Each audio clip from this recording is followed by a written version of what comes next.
Acordar cedo não é o segredo. Essa ideia circula há anos e continua enganando muita gente. A geração que cresceu com a internet, com notificações o dia inteiro e com o sono mais atrasado da história, não vai se transformar colando uma rotina de CEO de 50 anos. O que funciona é diferente do que é vendido. E o que realmente funciona depende de como o seu cérebro e o seu corpo operam, não de como o de outra pessoa opera. Rotina matinal não é uma lista de hábitos de alto desempenho para seguir a cedo. É o conjunto de escolhas, pequenas ou grandes, que você faz entre acordar e começar o dia de verdade. E existem tipos muito diferentes de rotinas que funcionam, cada uma com uma lógica própria e um perfil de pessoa para quem faz sentido. Rotina baseada em intenção. Antes de qualquer hábito físico ou prática estruturada, existe um tipo de rotina que começa com uma única pergunta: o que eu quero sentir hoje?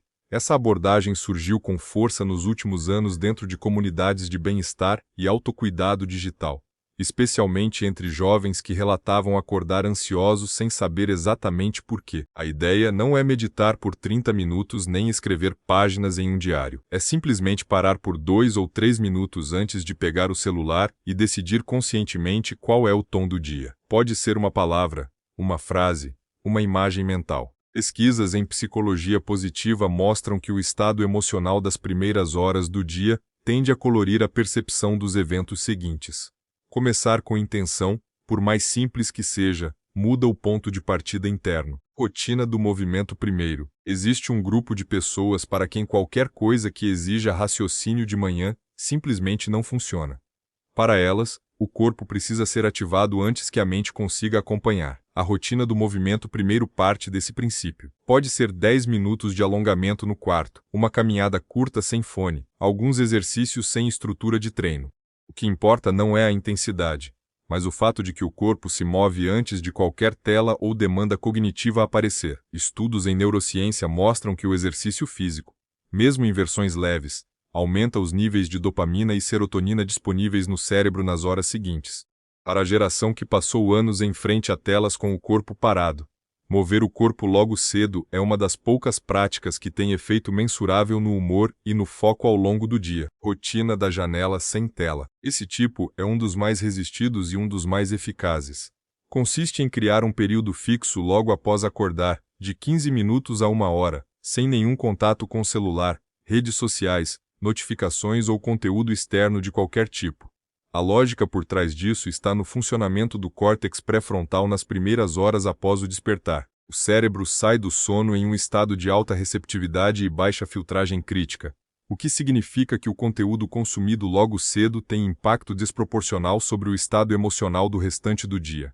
A geração Z é a primeira a ter crescido com o celular como objeto de cabeceira, e os relatos de ansiedade matinal aumentaram em paralelo com esse hábito. A janela sem tela não é sobre produtividade, é sobre não deixar o algoritmo decidir em que estado emocional você vai passar amanhã. Rotina da âncora única. Em vez de construir uma sequência de 5 ou 6 hábitos encadeados, a rotina da âncora única funciona a partir de um único elemento fixo que acontece todos os dias no mesmo horário e na mesma forma. Pode ser um café preparado de um jeito específico, 5 minutos de leitura, um banho em temperatura constante, um playlist que só toca de manhã. O poder dessa rotina não está no hábito em si, mas na consistência do sinal que ele manda ao cérebro. A neurociência do hábito, descrita em profundidade por Charles Duhigg no livro O Poder do Hábito, mostra que âncoras sensoriais ativam circuitos de comportamento automático que reduzem o custo de decisão logo cedo.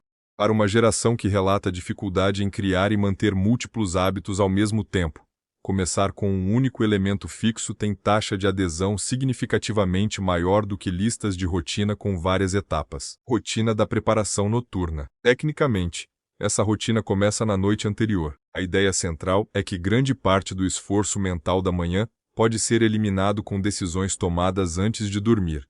Roupa separada, café preparado ou programado, lista do dia já definida, o caminho da manhã já desenhado mentalmente. Quando o alarme toca, não há nada para decidir. Só há o que executar. Esse tipo de rotina é especialmente eficaz para pessoas que descrevem a manhã como um período de baixa energia de decisão, um estado real que pesquisadores chamam de fadiga de decisão. Ao transferir as escolhas para a noite, Quando a mente ainda está mais ativa, a manhã fica livre para fluir com menos fricção. Profissionais criativos e estudantes com rotinas pesadas relatam que esse modelo reduz a procrastinação matinal de forma mais consistente do que qualquer técnica aplicada depois que o dia já começou. Rotina baseada em tempo mínimo. Nem toda rotina precisa durar 1 hora. Esse é um dos maiores mitos que circula em torno do tema. A rotina baseada em tempo mínimo parte da premissa de que consistência vale mais do que duração, e que uma sequência de 10 minutos que acontece todos os dias tem mais valor prático do que uma rotina elaborada que só acontece quando as condições são perfeitas. Essa abordagem ganhou popularidade entre jovens com rotinas escolares e de trabalho imprevisíveis, onde a janela de tempo pela manhã varia muito de um dia para o outro. A sequência mínima geralmente envolve 3 ou 4 ações básicas: hidratação, um momento de quietude, movimento leve e uma intenção do dia. Simples, rápido, repetível. A repetição é o que constrói o efeito ao longo do tempo, não a sofisticação de cada elemento individual. Rotina de exposição à luz natural. Esse tipo tem base direta em biologia e é um dos menos discutidos em conversas sobre produtividade matinal. A exposição à luz natural nos primeiros 30 a 60 minutos após acordar regula o relógio circadiano do organismo, sinaliza ao cérebro que o dia começou de verdade e suprime a melatonina residual que causa a sensação de lentidão após o despertar. Andrew Huberman, neurocientista da Universidade de Stanford, dedicou parte significativa de suas pesquisas a documentar esse mecanismo e popularizou a prática de sair para a luz do dia logo cedo, mesmo por 5 ou 10 minutos. Para a geração Z, que apresenta índices historicamente altos de privação de sono e desregulação do ritmo circadiano por conta da exposição a telas noturnas, essa prática funciona como um reajuste biológico de baixo custo e alto impacto, que não exige motivação, disciplina ou uma lista de hábitos para funcionar.